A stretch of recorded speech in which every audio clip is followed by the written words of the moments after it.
Baiklah, Assalamualaikum warahmatullahi wabarakatuh. Kembali lagi bersama saya Trisela Maharani, NPM A2A023010. Nah, baiklah teman-teman, di sini saya akan menjelaskan tugas dari mata kuliah saya, yaitu mengenai materi pengujian perbedaan dua parameter rata-rata.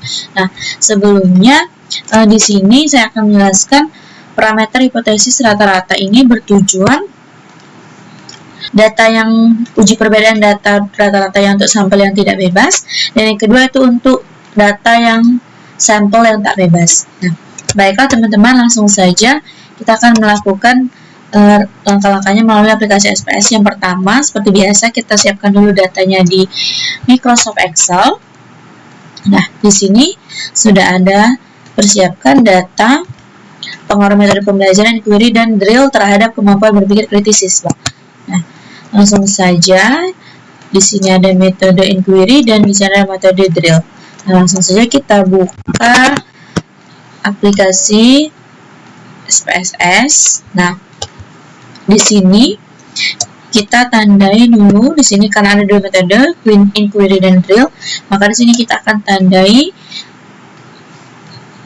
satu, itu kita respon menjadi satu, kita tandai satu.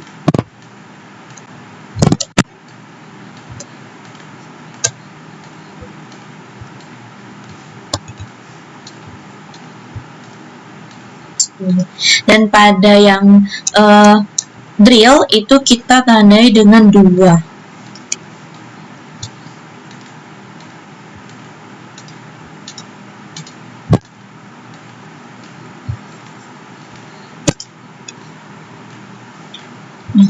Setelah seperti ini, kita lakukan, kita copy di bagian Excel yang inquiry tadi.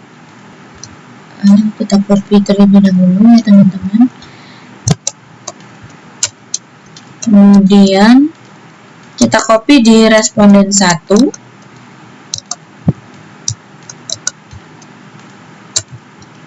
Nah, kemudian yang drill itu sama saja, kita copy di aplikasi SPSS-nya itu yang di drill di 2-nya. Nah, sudah seperti ini. Nah, kita akan sederhanakan namanya, yaitu dengan cara variable view. Kemudian ini kita ganti menjadi metode. Kemudian kita yang keduanya itu kita ubah menjadi kritis.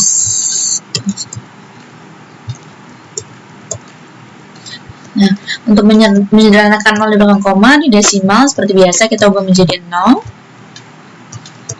Kemudian langkah selanjutnya pada values kita klik dan kita ubah values ini menjadi 1 dan yang label inquiry.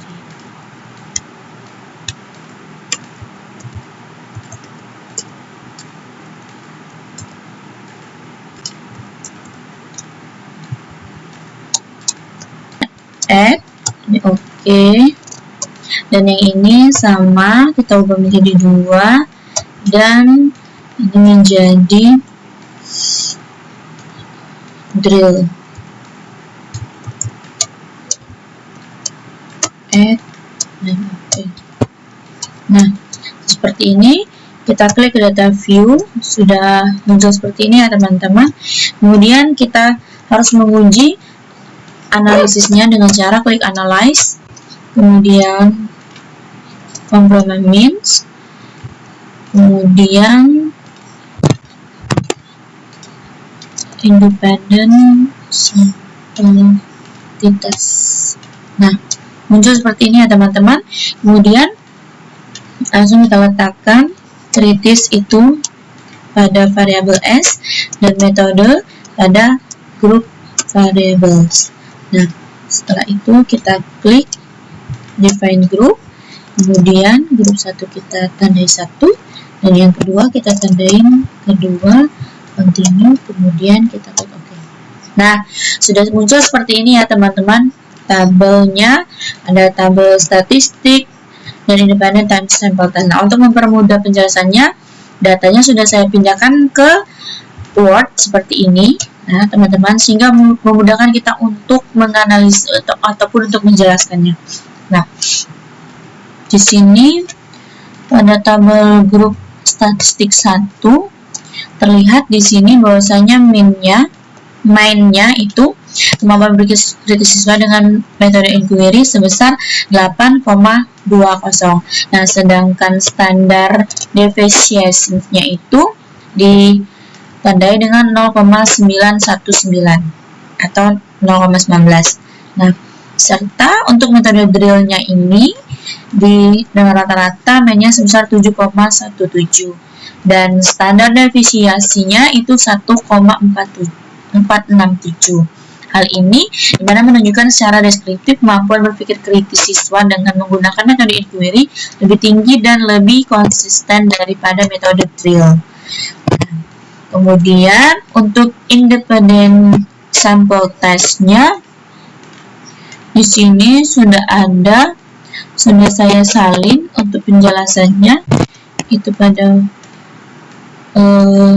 baris Levens test for increased variance diperoleh, dapat lihat ya teman-teman.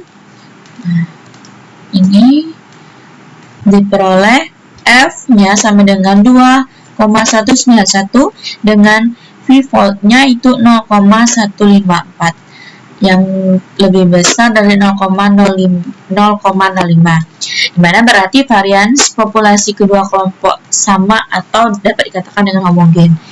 Nah, seperti itu ya teman-teman. Kemudian ini diperoleh dengan T sebesar 1,930 ini ya teman-teman. Kemudian dB-nya itu sama dengan 20 dan V-voltnya itu 0,0068. Nah, yang berarti H0-nya itu ditolak. Maka dengan demikian hipotesis yang diujikan teruji oleh data sehingga disimpulkan bahwa kemampuan berpikir kritis siswa dengan metode inquiry lebih tinggi daripada metode drill. Nah, kemudian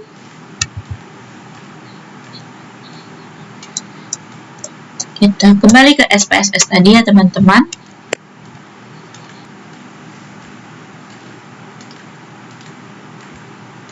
Ujian tak bebas.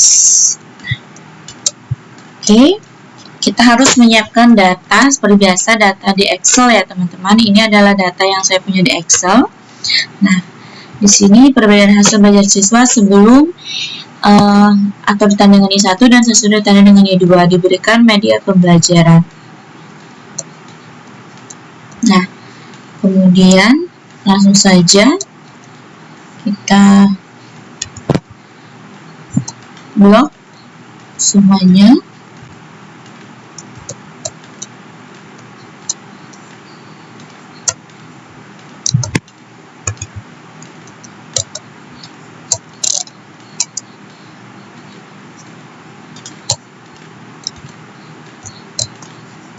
Kita copy, kemudian kita paste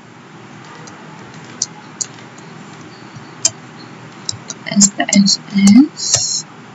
Nah, seperti ini kita ubah ada namanya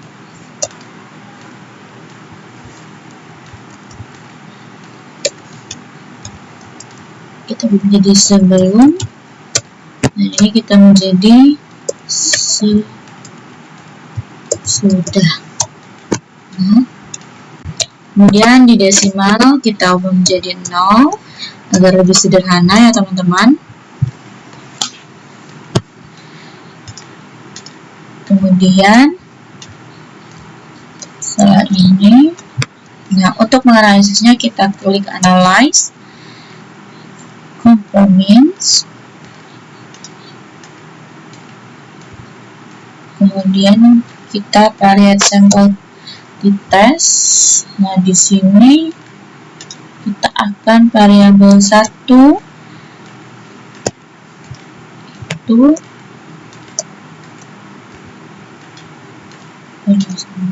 satu dan variabel yang 2 itu sesudah.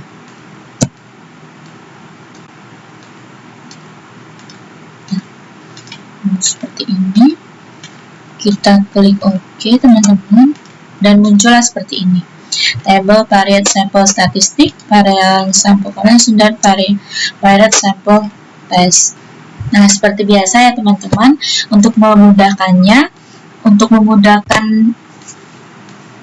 sampel ini, kita lihat di sini saya menggunakan aplikasi Word, di mana terlihat di sini pada variate sample statistik terlihat belajar siswa sebelum diberikan media itu sebesar 7,20 dan standar deviasinya itu 1229. Nah, ketika setelah diberikan media dapat kita lihat di sini sebesar 8,70 dan standar deviasinya itu yaitu 0,949.